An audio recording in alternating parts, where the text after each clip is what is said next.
which of these republics is the most powerful and the best for playing tall, focused on development.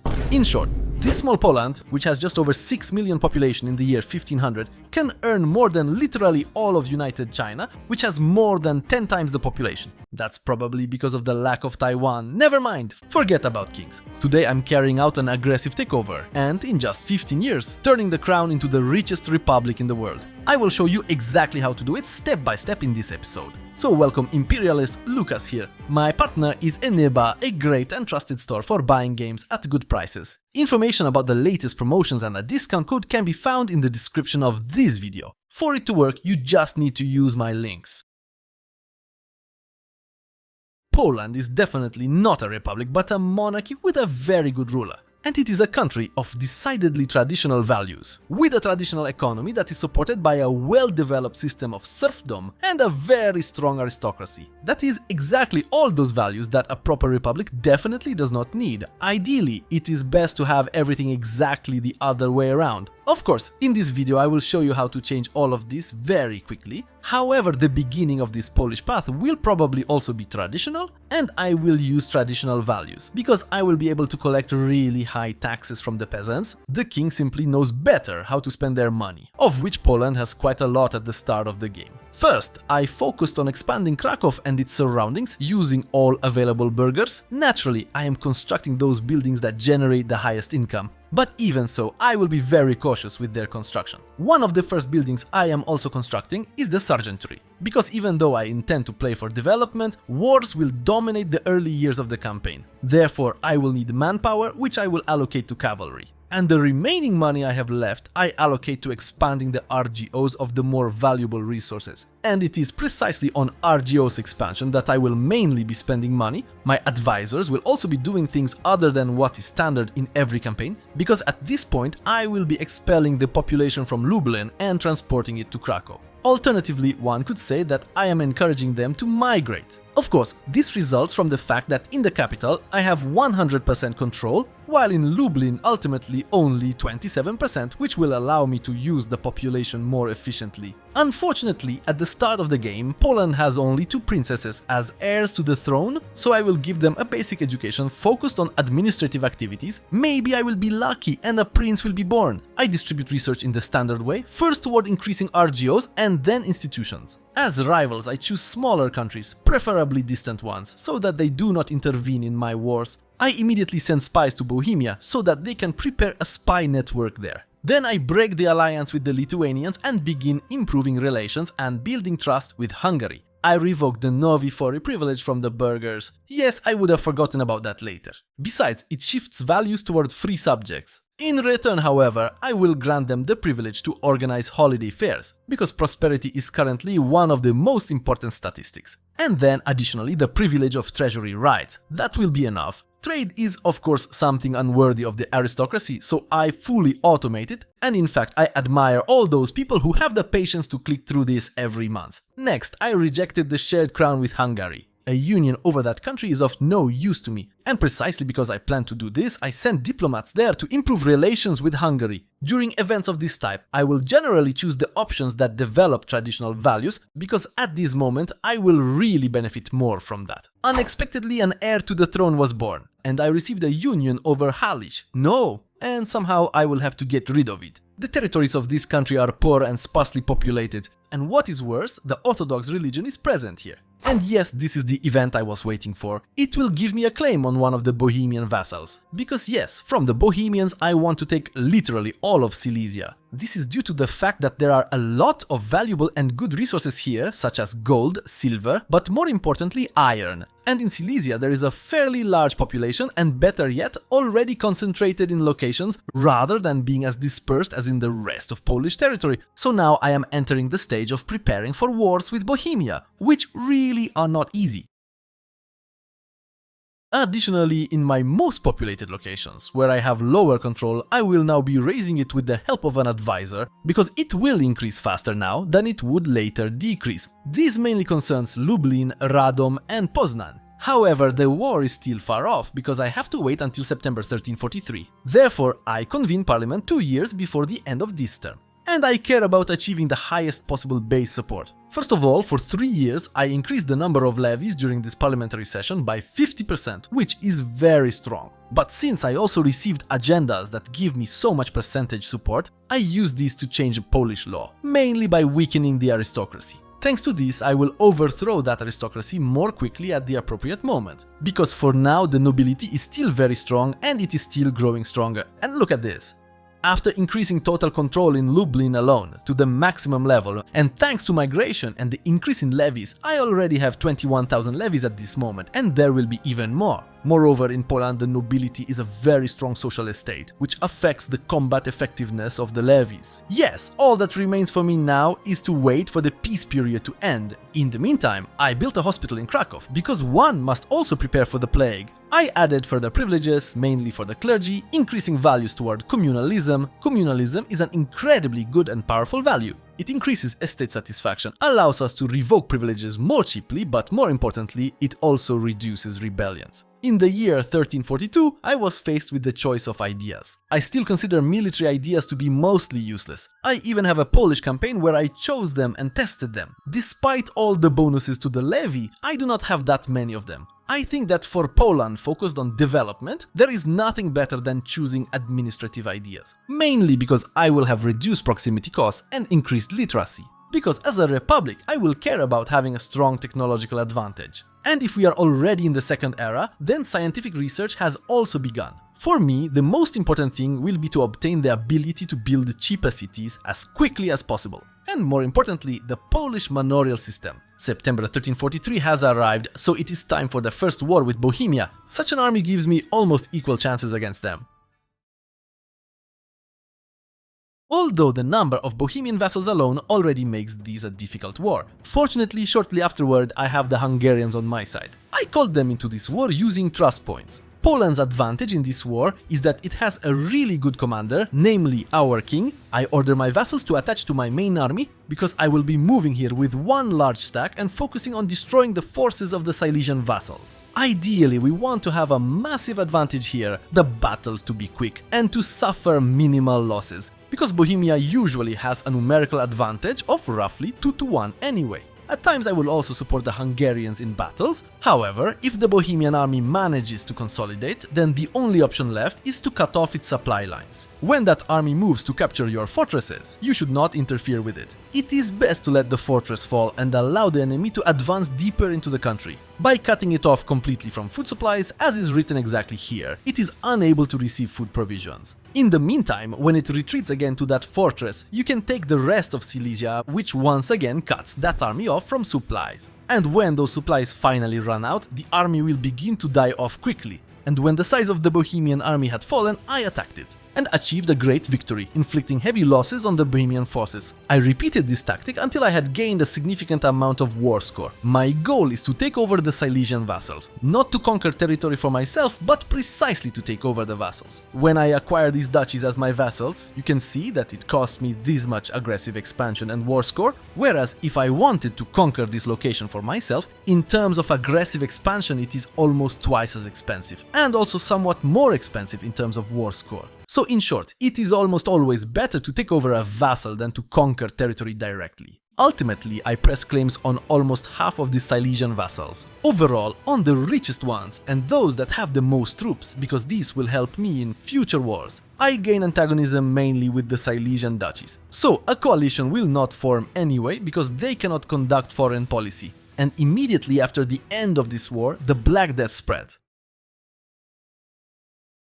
which arrived very quickly, as early as 47 in Poland. Kazimierz is a very good ruler and I do not want to lose him, so I hide my Korta. I hope that as few people as possible will die there, although this will have a very negative impact on public satisfaction. As usual, I also introduced the segregation of the sick, because it will give as much as 15% disease resistance, but will also accelerate the introduction of communalism, which I will additionally reinforce through the actions of my cabinet. This is also a period in which I will be using parliament to make changes to the law. When it comes to building the economy over the next 15 to 20 years, there is little sense in excessively expanding urban buildings because the Black Death will cause us to lack burghers anyway. The only buildings worth constructing at this point are those from the Green Peasant Group. These will mainly be markets and settlements, and let the second advisor also improve the stability of the country. Migration is not a good idea at the moment, because it will simply increase population losses. As usual in my recent campaigns, I received a double blow, the Black Death plus the Plague. Is this really how it is supposed to work? Well, never mind, at least I will gain immunity to both of these diseases. I just have the feeling that because of this I have to build about twice as many settlements as usual, which I cannot necessarily afford. I used another parliament during my period of recovery to make a truly large number of changes to the law. I had a bit of luck. Both plagues were on my territory for about 3 next years. The Black Death alone took 400,000 citizens from me, but in total I lost around 600,000. And now I can once again draw a larger population into Krakow. A year later, an event triggered for the radical reforms of Kazimierz the Great. It is worth implementing them in their most radical form, which will anger many people. But in the end, we receive a very unique legal reform for Poland, and a very strong modifier for the next 20 years. The more radical the reforms we carried out, the stronger it is. And essentially thanks to these two things, my Poland finally begins to earn a lot of money, because I can tax both social estates very heavily, namely the burghers as well as the peasants. I just have to survive the upcoming rebellions. Therefore, with pleasure, I renew the alliance with Hungary, which I recently lost, because overall it is best to suppress one's own rebellions with someone else's army. I also recreate light Polish cavalry up to a maximum of 4 cavalry regiments,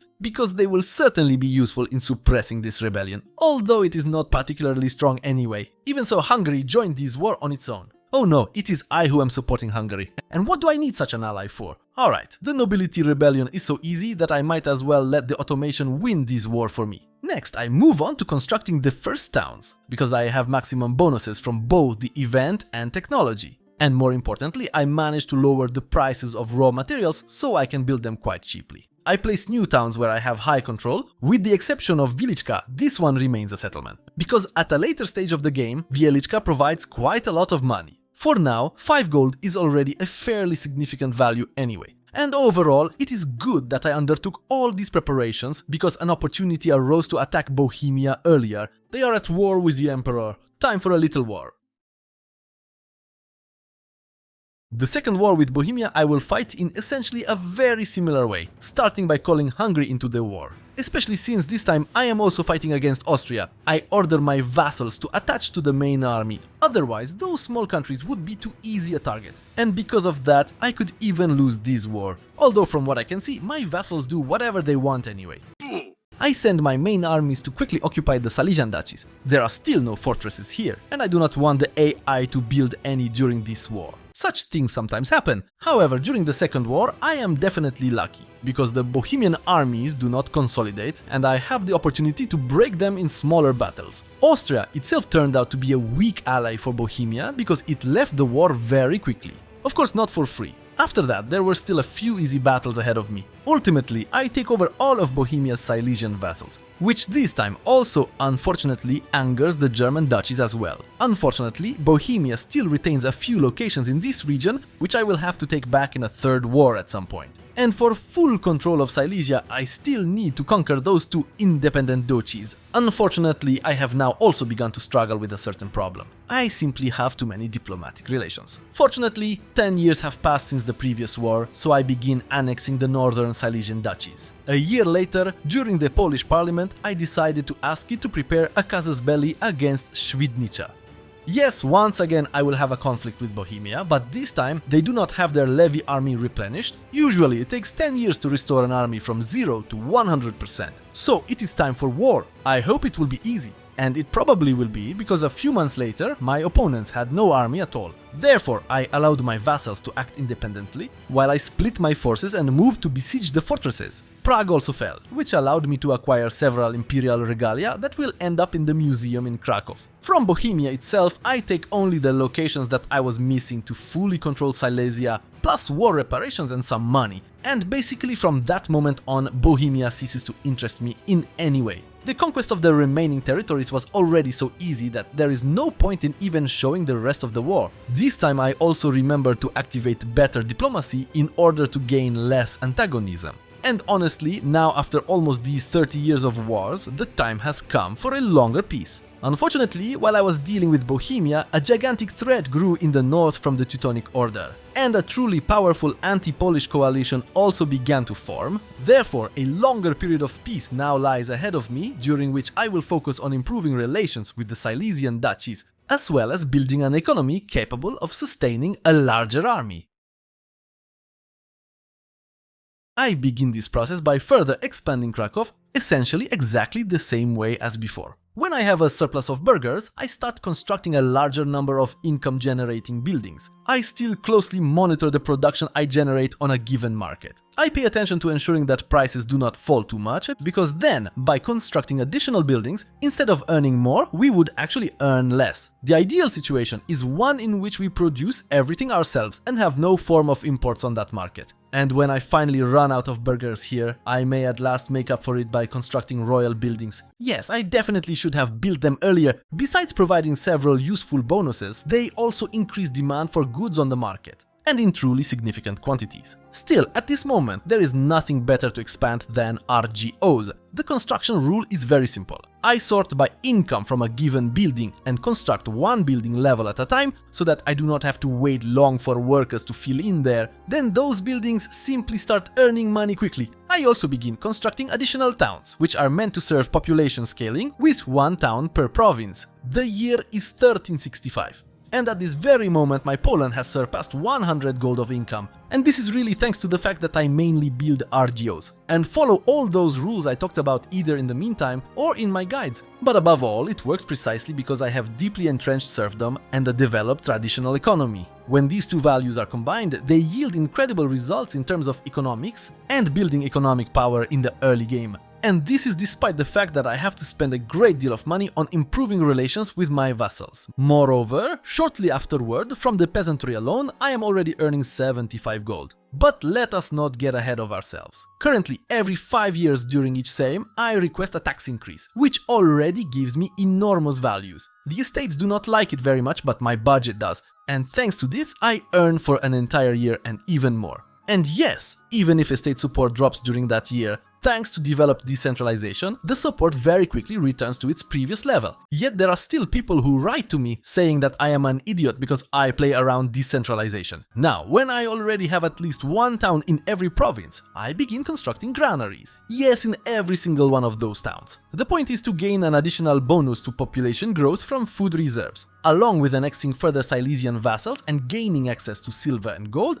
I gained access to this policy related to precious metals. As a rule, I really like using it to ban all exports and have increased minting of my own currency. But in this campaign I plan to play toward a republic, so I simply increase my trade efficiency instead. And I also have a question for you, my viewers. Does anyone among you use unlimited exports? Does it work well, or do you rather not use it at all? I am curious about your opinion, because I myself choose this law very rarely, and unfortunately in the year 75, at the age of 65, King Kazimierz died. Long live King Władysław, who I have the impression will be as outstanding as his father. He has also certainly sired an outstanding heir. Here I must admit that I got lucky. 3 such rulers in a row is truly a rarity. Nevertheless, this is also the moment when royal authority becomes significantly weakened. And I myself expect that within the next 5 years a certain rebellion will occur. Even so, this is also a moment in which I managed to weaken the influence of the aristocracy as well. And as soon as those legal changes take effect, I will actually tip the balance in favor of plutocracy.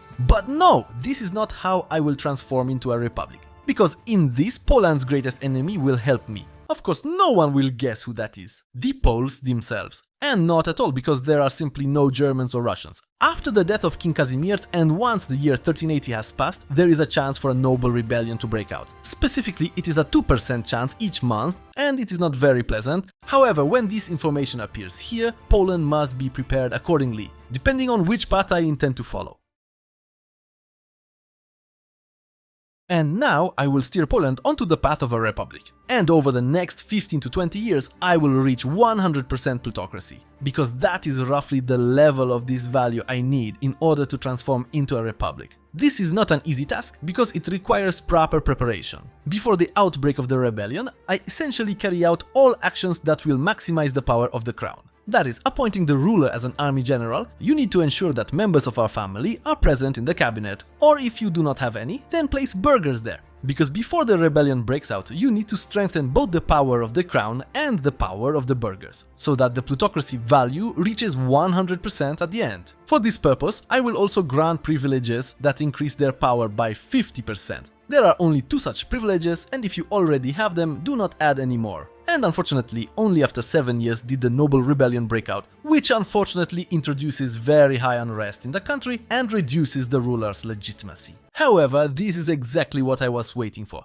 because during this rebellion I gained access to one of 2 decisions: strengthening the nobility, but more importantly, strengthening plutocracy. Each year I can shift the value indicator by 10 points at the cost of 10 legitimacy, which means that reaching the maximum value of plutocracy should take me 10 years. Should, of course, if I do not overlook it. However, what you need to watch out for here are these percentage thresholds, because fulfilling any one of them simply ends this event in one direction or the other. If the event triggered when you had too little crown power, you will end it very quickly. It is best to have more than 40%, because that particular level is quite difficult to achieve. In this case, I also need to pay attention to the strength of the burghers, because ending this uprising in their favor requires only 50 points of plutocracy, and you want to have 100. So if the required strength is too low, ideally above 25%, then unfortunately you will be forced to revoke a much larger number of privileges than just those that give 50%. And that can be a very costly process in terms of stability. So in short, the stronger the burghers and the crown are at the beginning of the rebellion, the higher the percentage required to end it.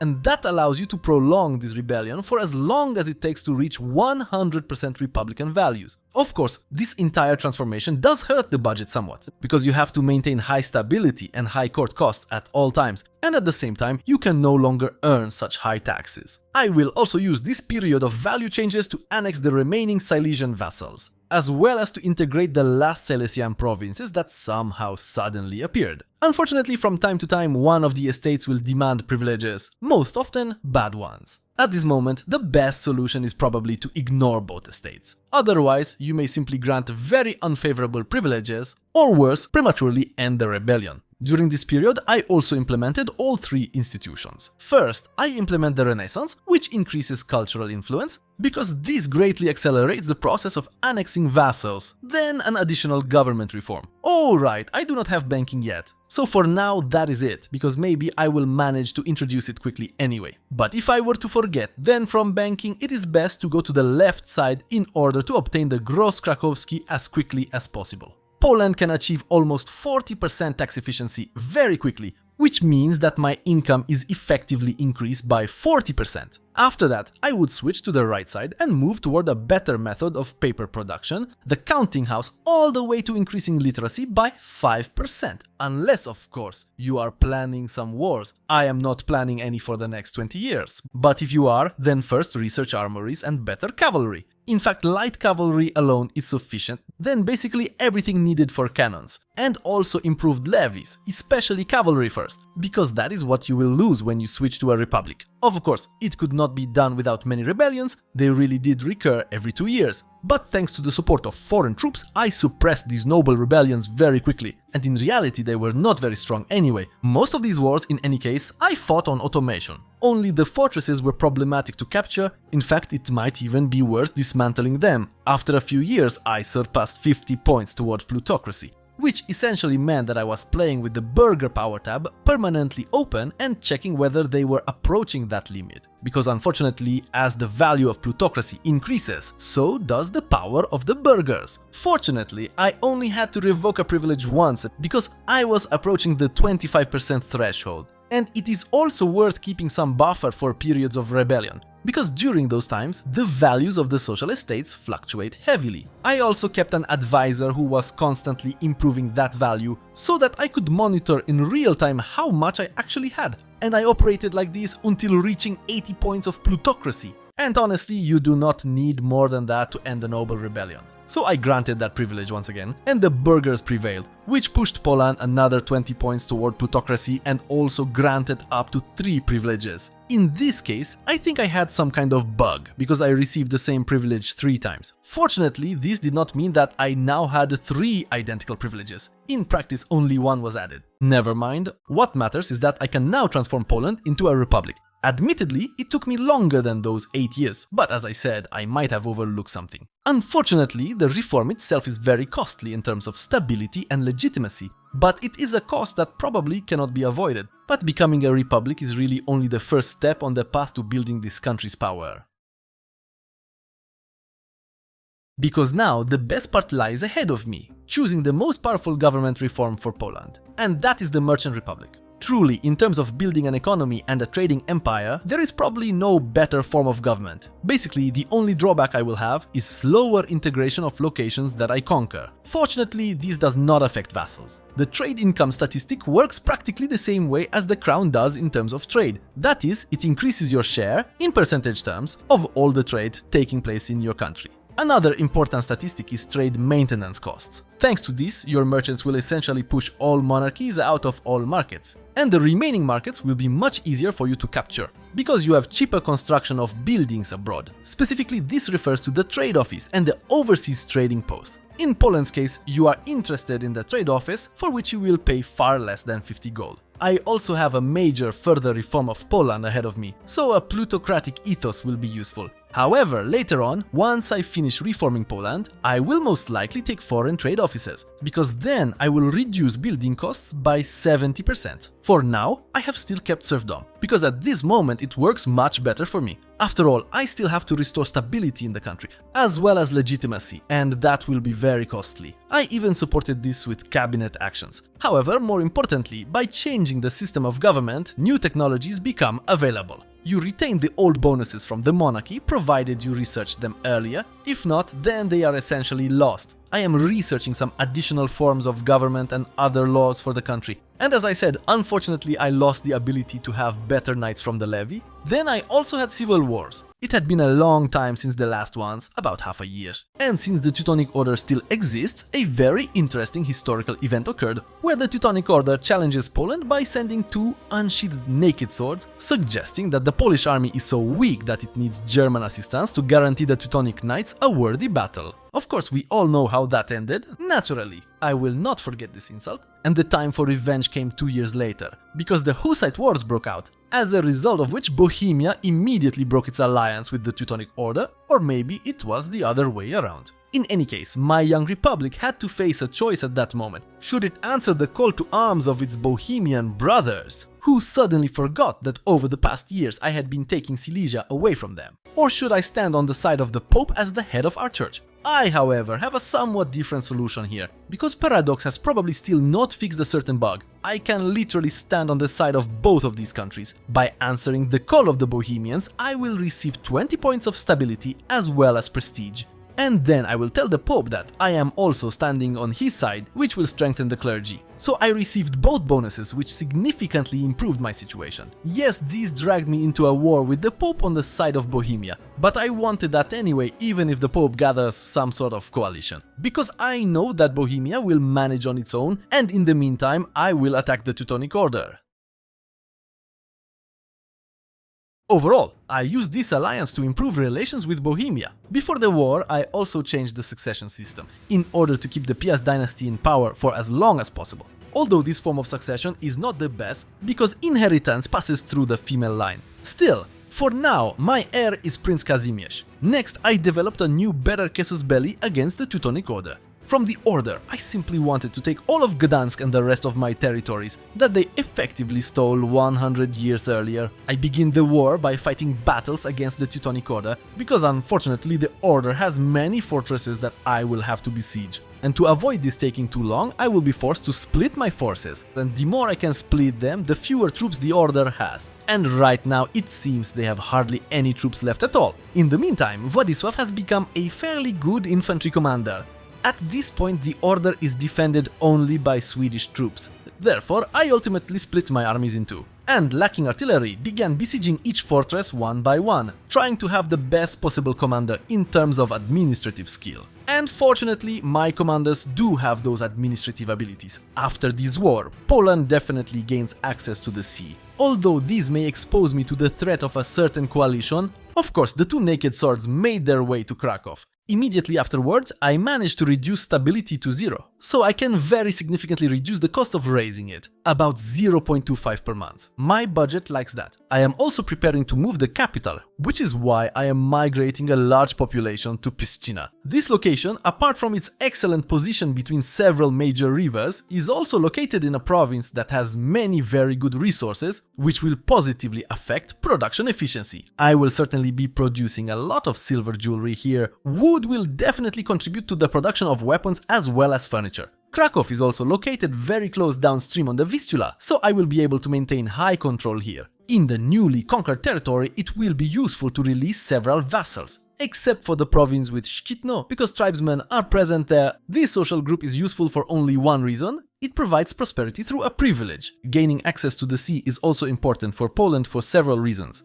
First, Polish trade opens up to practically all surrounding markets. This becomes visible shortly after trade is recalculated. Poland also becomes practically a monopolist when it comes to amber. We gain numerous excellent deposits that also have increased output. In some time, amber will also become a very important component in jewelry production, but that will take a while. Now the next step lies ahead, namely moving the capital from Krakow to Pszczyna. Since Silesia is truly populous and the Oder runs through practically all of Silesia, I am currently building a town in literally every single location. Ultimately, it will look roughly like this. In the meantime, I canonize my previous ruler, then I will make sure that all functional buildings appear here. The temple, canals, everything that increases control. And do not forget about the granary, because it has a very positive effect on population growth. During this period, I still earn mainly from exporting basic raw materials, because I have enormous quantities of them thanks to the traditional economy. And surprisingly, I earn the most from exporting iron. By the way, Poland probably has the largest sources of it in Europe. This is also a good moment to break the alliance with Hungary, from whom I will want to take Slovakia in the near future. This is not the end of my diplomatic actions, because I will now also be improving relations with all coastal countries adjacent to my trade centers. Mainly those that have as many cities and towns as possible, because later I will be able to build trade offices in those locations. In the future, this will result in my merchants being present on dozens of markets, which will greatly increase my trade income. But that is a matter for the future. First, you need to start by constructing those buildings literally in every single location.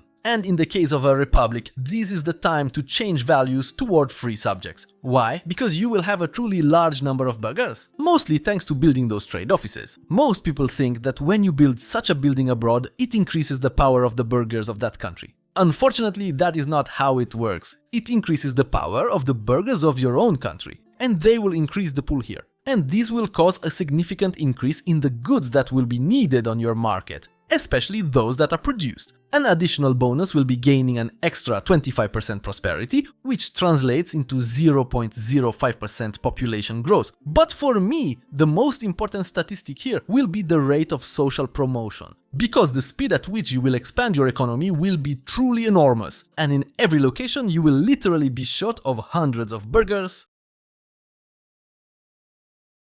The key here is granting the appropriate privileges that push values toward free subjects, while at the same time not weakening the power of the crown too much, because unfortunately it is rather fragile in republics. Therefore, in territories where I have fewer than 20 control points, I begin constructing bailiffs. Locally, they will of course increase the power of the nobility, but as a republic, I have very little nobility anyway. What is more important is that they increase control, and the higher the control, the stronger the crown. And honestly, I was surprised at how many locations we still have where control is below 20. At this point, I also start effectively spamming 2 buildings in all of my cities and towns, marketplaces and jewelry workshops. I want to produce so much jewelry that it drives the price down, and by taking advantage of the fact that my trade is currently 10% more efficient, and trade costs are reduced by 25%, I will soon be able to supply much cheaper jewelry to Eastern Europe and completely push out local production. But from what I can see, I also have very good chances in Western Europe. In fact, even now my trade is growing incredibly fast,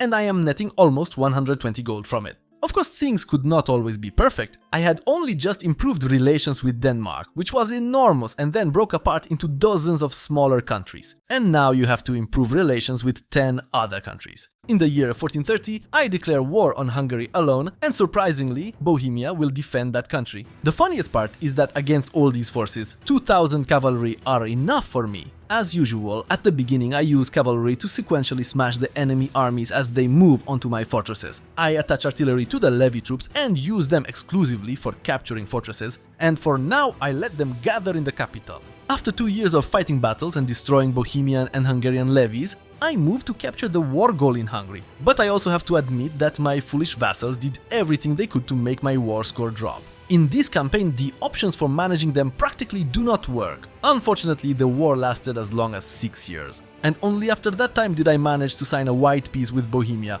Unfortunately, Slovakia is very expensive, so I could only take 2 provinces out of several. Although in reality, only Hont still really counts as a valuable province. Afterwards, from the conquered territories, I released vassals, whom I will integrate in 10 years. But after this war, I took over additional gold and silver mines, as well as other valuable resources for my market. I also built roads here to make sure that these locations do not switch to the Hungarian market. As a result, I am starting to have income that I cannot even spend on an ongoing basis. So I click through every single location that is on a river or near a river, basically all the rivers around Pristina. And I make sure that from these locations, road networks lead deeper into the country, because this will allow proximity to spread efficiently, which will translate into higher control. In the year 1437, the Age of Discovery began. For my Poland, increasing trade capacity and increasing the extraction of all these resources by 10% will be more useful. But if I were building a colonial empire, this modifier would be the most important one, and I would take diplomatic ideas. During this period, income from the peasantry still dominates, but this is mainly thanks to the gold and silver mines. 5 years later, I exceed 200 gold in trade income and earn over 500 in total net income. 15 years later, I reach the maximum level of free subjects available to me. Further increases will probably come through parliament, so the time has come to shift from a traditional economy to a capitalist one. Apart from privileges, one of the best methods for this change is to alter the system of citizen employment to one that prefers employment in the most profitable enterprises. In the year 1456, the time came for another war with Hungary. This time I already have a professional army, which I will use in this war, so it will also look a bit different. My composition is roughly as follows: 40,000 crossbowmen, some cavalry on the flanks, and artillery in such numbers as to give me the maximum possible siege bonus. Yes, with these armies I will still avoid battles, because in reality I do not have many manpower reserves. I will also rather not call up the levies for this war. For battles I will use my cavalry, whose numbers I have increased to over 3,000. Yes, now I am spending a bit on the army, but it is still relatively little. Prepared like this, I march to war for Hont. However, I first attack the Bohemia. My troops will advance toward Prague. Honestly, it also looked like my armies were large enough that the Bohemian levy armies avoided them, and at the same time they still stood no chance against my cavalry. After capturing each fortress, I replenish its garrison from the pool of my professional army. This makes such a fortress much harder to retake. I also tested my new armies in battles, and frankly speaking, they perform only so-so, especially the artillery losses. However, if you fight the same battle without artillery, it is already much better. The cavalry is so powerful that I even won a battle where I had forces 10 times smaller. Look at this, 40,000 versus my 3,000. I took heavy losses, but I won the battle. After 3 years, Bohemia left the war, giving me a lot of money, and I myself moved on to capturing Hungarian fortresses. I ended the war itself half a year later, because honestly I only wanted to acquire Hont. Hont has incredibly good mining with a bonus to gold extraction, but even so, it is not as good a region as Bohemian Prague. There are so many sources of gold and iron here, and so close to the capital. And thanks to the rivers, control spreads very nicely here. As usual, I create a new vassal, whom I will integrate in 10 years. These locations also joined the Krakow market. After this war, however, I decided to disband half of my army because it is currently simply too large, and I would realistically lack manpower. Yes, these conquests had a very positive impact on Polish income. I also improved attitudes towards Slovak culture, which I then made an accepted culture in Poland. Thanks to this, the newly acquired territories have much higher control. And it is clear that Shchina is a very good location to draw profits from both Silesia and Slovakia. Unfortunately, this is also a period in which your income will start to decline. And mine did as well, mainly due to losses in trade. This results from the fact that you extract fewer basic resources and you do not yet have production bonuses. Because I lost the entire bonus I had from the traditional economy, and the one from the capitalist economy is simply negligible. But once I reach it, I will need fewer basic resources to produce more goods. I have already unlocked the first institutions in the third era, so it is time for the most important research. For most countries, increasing iron extraction by 75% is a must-have. Otherwise, you may end up in a situation where you literally clog your production. This technology is important depending on whether you own many gold and silver mines. And I do own them, so for me this technology is also very important. It will increase extraction by 100%. And yes, mainly because of these two technologies, the traditional economy stops making sense. Then there are also burger laws. As soon as I unlock the printing press, I cancel the entire research path and invent this. Then I restore it, but I want to invent better book and paper production as quickly as possible. This is a real gold mine. Literally for hundreds of gold, I will be selling books all over the world. But tax income alone will also bring decent profits. After exceeding 50 points of capitalism, a very nice government reform will unlock. The reform of the banking system, which additionally reduces trade costs by 20%, and it will also in theory reduce inflation, but we all know what you will use it for. More money. An obvious bonus is further pushing Poland toward capitalism. And yes, to introduce this system, you need to have it at 50%. As soon as I introduced this form of government, I basically started taking over markets all over the world, wherever my trade offices were present. There were already markets where Polish merchants began to dominate. My net trade income approached almost 400 gold, and the burghers finally overtook the peasants. And a small curiosity. Before inventing the technology that increases iron extraction, I have this much of it. Technology researched, and I increased its extraction to almost 300 units. And shortly, I will do exactly the same with gold and silver. Another important technology. Only in this case I have to wait, because first the buildings must be constructed, then they must employ workers. The final effect on gold and silver is satisfactory. And I even started exporting these goods again. And thanks to all of this, the buildings that produce weapons, jewelry and tools, thanks to access to cheap raw materials, will start earning even more. But so that everything is not so perfect, I have to admit that I screwed one thing up. Accustomed to the bonuses from the traditional economy, where I had increased food production as well as other bonuses from serfdom, and turning a lot of locations into towns and cities, I completely forgot about food. This had a huge impact on its price, and many of my locations had to buy it from the market. And on the market itself, there was a shortage of food, which caused the price to quadruple and still trend upward. Unfortunately, this meant I lost a significant bonus to population growth that came from cheap food. To fix all of this, first I expanded my RGOs, especially in locations with resilient grain, which provides quite a lot of food. Across the country, I also built farming villages, which significantly increase food production. And if I have enough workers, I will implement irrigation. The expansion continues nationwide. I had to spend thousands of gold on this. Earlier I had almost 30, but it worked. As a result of these actions, the price of food dropped to a minimum, and my expenses fell from 120 to 18. Unfortunately, there will be locations and provinces where you can't avoid buying food from the market, but these usually concern locations that will earn you a lot anyway. I also managed to regain all bonuses to population growth by 1480. Poland surpassed 1000 gold of net income. It's truly a beautiful sight. The cities and towns alone, plus many gold and silver mines, and that growth. By conducting an intensive foreign policy of improving relations and building additional trade centers, I ensured that on many markets the Polish merchant is in the top 5 and often even ranks second. For example, on the French market, I earn more than France itself. As Poland, I have many places where jewelry production efficiency is very high. 35%, a very good result, which will soon be increased further thanks to a certain technology.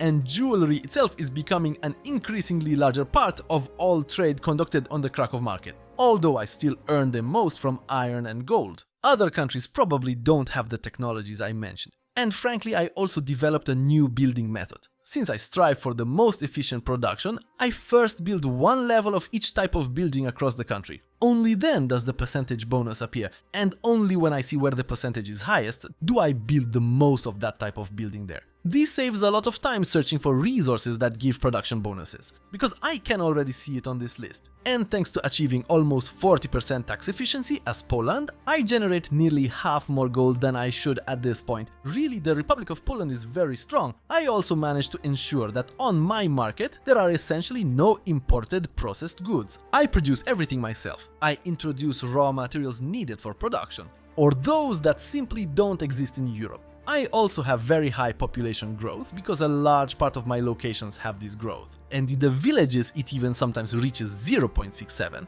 And now such is Poland. It's time for the creme de la creme, moving towards centralization.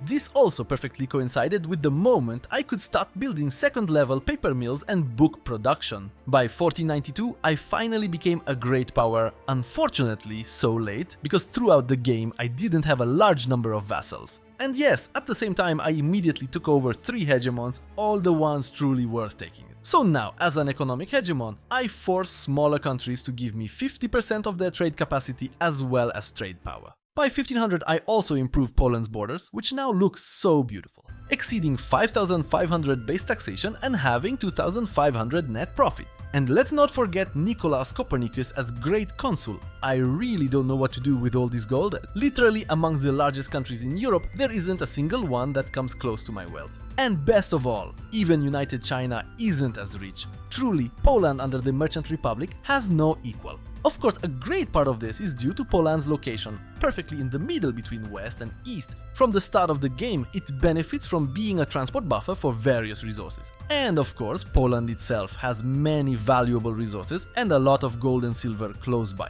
Combined with the Republic, it simply has no equal. Just as unrivaled is Byzantium, which I created in this episode, basically restoring the Eastern Roman Empire in under 200 years, and I am on track to create the Roman Empire in the next 100 years. So if you like lots of conquests, I highly recommend this episode.